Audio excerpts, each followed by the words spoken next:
Established in 2009, the Nimbus Centre has become the largest research centre part of the Munster Technological University. We've about 40 staff, research staff and students. So if you want to save energy, you need to know where you're using energy. So what we're trying to do with DENim is to provide the visibility of how that energy is being used across very complex sites and processes. So if we make that easier to digest and easier to understand, then it gives you the opportunity to kind of decide, yes, this is going to really help in my environment, this is going to save me energy, this is going to reduce my cost, and that's what we're trying to achieve with DENim.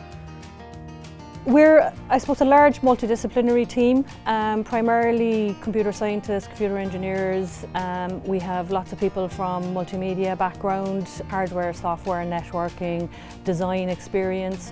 Given now, I suppose, we're exploring, ethical technology development, so bringing that human dimension to our engineering and science practices has been very beneficial to the centre. The big part of it is understanding the data. So what we've been researching in DENim is ways to kind of contextualize the information and make it more immersive for an energy engineer or an operator on the floor to interpret that information.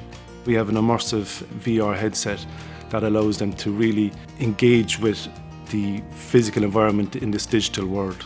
So we can use that system then to really show real-time information, faults that are occurring, and all of that can help towards making them run more efficiently and as such saving energy. Yeah, so it's fantastic to be nominated as a finalist. I think it really recognises the value of collaborative research and innovation and our ability to work together towards this common problem that affects everybody. So I think that it's really appreciated that it's valued and recognised and viewed by the industry as a whole.